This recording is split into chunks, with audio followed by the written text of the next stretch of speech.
Cheap flagships, அதாவது flagship killers விற்கிறதுக்கு இந்தியாவில் ரொம்ப சில பிராண்ட்ஸ் தான் இருக்காங்க. அதில் லீடராக இருந்த ஒன் ப்ளஸ் ரீசெண்ட் டைம்ஸில் ரொம்பவே சொதப்பிட்டு இருக்காங்க. ஸோ இந்த நிலைமையில் லாஸ்ட் இயர் பார்த்திங்கன்னா சாம்சங்கோட S20 ஃபேன் எடிஷன் ரொம்ப நல்லா பெர்ஃபார்ம் பண்ணிச்சு இந்த ப்ரைஸ் பாயிண்டில், அதாவது 40 to 50K ரேஞ்சில். ஸோ இந்த வருஷம் அதே ஃபேன் எடிஷன் லைனப்பில் சாம்சங்கோட S21 FE என்ன கொடுக்குதுன்னு சொல்லிட்டு இந்த வீடியோவில் நம்ம ஒரு வியூவாக பார்ப்போம். So let's get right into it. So first நம்ம பார்க்க போகிறது பார்த்திங்கன்னா தி கேமராஸ். போக போக நம்ம அப்படியே டிஸ்பிளே, பேட்டரி அண்ட் சார்ஜிங், அப்புறமா final 2 exciting parts, the processor which will be a surprise to many of you, and the pricing, இதை பற்றி நம்ம பார்க்க போகிறோம். ஸோ ஃபர்ஸ்ட் பார்ட்டுக்குள்ளே டக்குன்னு போயிடுவோம். The cameras. இந்த வருஷம் லைனப்பில் we get 12 megapixel primary camera, 12 megapixel ultra wide camera and an 8MP 3x telephoto sensor. So primary S21லேருந்து இந்த டெலிஃபோட்டோ சென்சார் மட்டும்தான் டிஃப்ரென்ஸ் அப்படின்னு சொல்லிட்டு நமக்கு இதுலேருந்து தெரிய வருது. ஏன்னா ப்ரைமரியில் வந்து அவங்க 64MP டெலிஃபோட்டோ கொடுத்துருப்பாங்க, இங்கே 8MP தான் கொடுத்துருக்காங்க. பட் நெவர்தலெஸ் ரொம்ப நல்லா இருக்குது அப்படின்றது தான் மக்களோட ஃபீட்பேக்காக இருக்குது, அதாவது ரிவ்யூவர்ஸோட ஃபீட்பேக்காக இருக்குது. ஸோ கேமராஸ் வந்து ரியலி சாலிட். 3 கேமராஸுமே வந்து ஃப்ளாக்ஷிப் கிரேடு தான், அது S21ஓட ப்ரைமரி சென்சார் தான் வச்சுருக்காங்க அப்படின்னு சொல்கிறாங்க. ஸோ இப்படி இருக்கும்போது கேமராஸ் பக்கா ஃப்ளாக்ஷிப் கில்லர்ன்றது தாண்டி ஃப்ளாக்ஷிப் கேமராஸாகவே இருக்குது. செல்ஃபி பார்த்தீங்கன்னா ப்ரைமரி ரெகுலர் S21 விட இங்கே ஒரு பெட்டர் செல்ஃபி கேமரா இருக்குது. 32MP செல்ஃபி கேமரா கொடுத்துருக்காங்க வித் 4K 30fps வரைக்கும் வீடியோ ரெக்கார்டிங் சப்போர்ட் செல்ஃபியில். நம்ம ப்ரைமரி S21ல் 8MP தான் இருந்துச்சு. And Samsung technically calls this as an upgrade. So நம்ம இதையும் அப்கிரேடாக எடுத்துக்கலாம். ஸோ ஓவரால் கேமராஸ் வந்து பர்ஃபெக்டாக இருக்குது, ரொம்பவே நல்ல ரேட்டிங் கொடுக்கலாம் இந்த ஃபோனில்.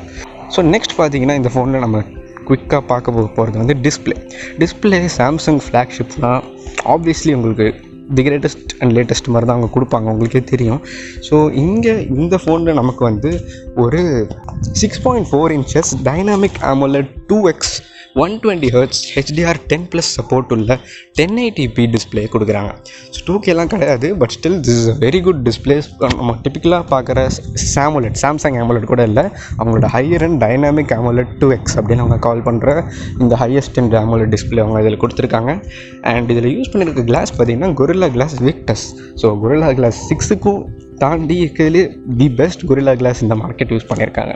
ஸோ எவ்ரிதிங் ஹை அண்ட் இந்த டிஸ்பிளே செக்மெண்ட். ஸோ இப்போ நம்ம பேட்ரி அண்ட் சார்ஜிங் பார்த்துருவோம். பேட்ரி அண்ட் சார்ஜிங் பார்த்தீங்கன்னா 4500 mAh பேட்ரி இந்த ஃபோனில் நமக்கு கொடுத்துருக்காங்க.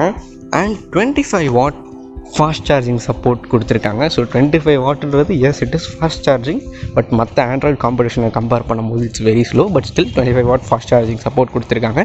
அண்ட் 10 watt வயர்லெஸ் சார்ஜிங் சப்போர்ட்டும் கொடுத்துருக்காங்க. பட் சேட் நியூஸ் என்னென்னா, பாக்ஸில் ஃபேன் எடிஷனாக இருந்தாலும் இந்த ஃபோனில் சார்ஜர் இருக்காது அப்படின்றது தான், just like the regular S21. So charger நம்ம தனியாக வாங்குற மாதிரி தான் இருக்கும். Remember last year S20 FEல they included at least a 15 watt charger in the box. So now to the final bangers, which is the processor and pricing. இது முன்னாடி பார்க்குறதுக்கு முன்னாடி உங்களுக்கு ஒரு சின்ன நோட், வியூவர்ஸ்க்கு ஒரு சின்ன நோட். ஏன்னா நம்ம சேனலில் பார்க்குற நிறைய வியூவர்ஸ் பார்த்திங்கன்னா திரும்ப நம்ம வீடியோஸ் ரெக்கமெண்ட் ஆகும்போது கிளிக் பண்ணி நிறைய பேர் பார்க்குறீங்க அப்படின்னு சொல்லிட்டு எங்களுக்கு அனாலிட்டிக்ஸ் சொல்லுது. ஸோ அதுக்கெலாம் ரொம்ப பெரிய தேங்க்ஸ். பட் நீங்கள் ஒரு சின்ன விஷயத்தை மிஸ் பண்ணுறீங்க. உங்களுக்கு அப்படி திரும்ப பார்க்குறதா இருந்தால், உங்களுக்கு எனக்கு கண்டென்ட் பிடிச்சிருந்துச்சு அப்படின்னா கன்சிடர் சப்ஸ்கிரைபிங். பிகாஸ் சப்ஸ்கிரைப் பண்ணால் இன்னும் ப்ராப்பராக ரெக்கமெண்ட் ஆகும், எங்களுக்கும் சேனல் க்ரோ ஆன மாதிரியும் இருக்கும். So kind request from our side. So நம்ம குயிக்காக let's go into the exciting part. Processor வந்து இந்த தடவை என்ன கொடுத்துருப்பாங்கன்னு நீங்கள் எக்ஸ்பெக்ட் பண்ணுறீங்க? Snapdragon 888 கிடையாது, Exynos 2100 கொடுத்துருக்காங்க. சில பேர் கேட்கலாம் இதில் என்ன ஆச்சரியம்னு, பட் நிறைய பேர் வந்து பிரெயின் வாஷ் ஆகிருப்பீங்க, அதனால தான் நான் சொல்கிறேன். பிகாஸ் லாஸ்ட் இயர் வந்து ரிமெம்பர் 2 S20 ஃபோன்ஸ் ரிலீஸ் பண்ணாங்க, 2 S20 FE ரிலீஸ் பண்ணாங்க.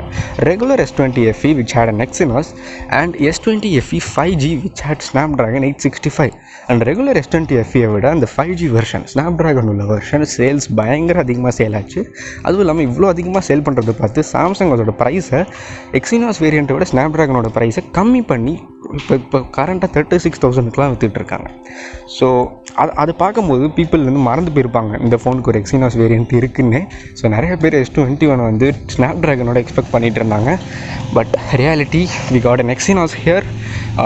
ஃபிங்கர்ஸ் கிராஸ்ட் கொஞ்ச நாளில் S21 FE Snapdragon எடிஷன்னு சொல்லிட்டு அட்லீஸ்ட் 870 சிப்போட அது கொடுத்தாங்கன்னா கொஞ்சம் சந்தோஷமாக இருக்கும்.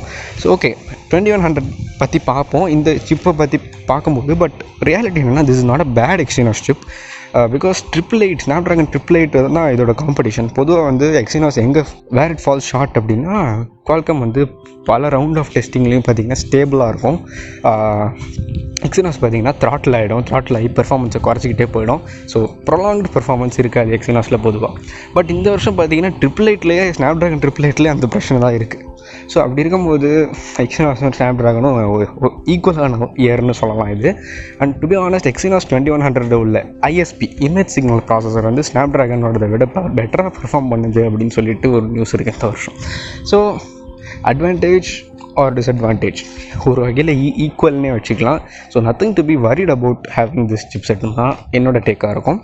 But still Qualcomm fans wait பண்ணுறதுனா வெயிட் பண்ணலாம். So let's get into the final banker.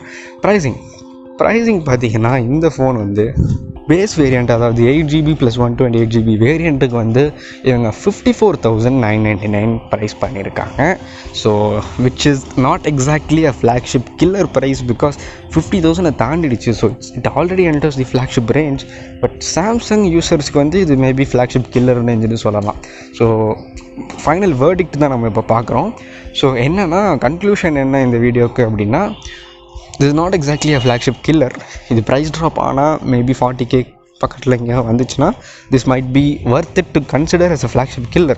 But on the other side, considering that regular S21 விட this phone does not make so much difference at all. Like ஒரு telephoto camera லைட்டாக உங்களுக்கு குறையுது, அவ்வளோதான். மற்றபடி பெருசாக எதுவுமே வித்தியாசம் இல்லைன்ற பட்சத்தில் டிசைன் வித்தியாசம் கொஞ்சம் இருக்குது.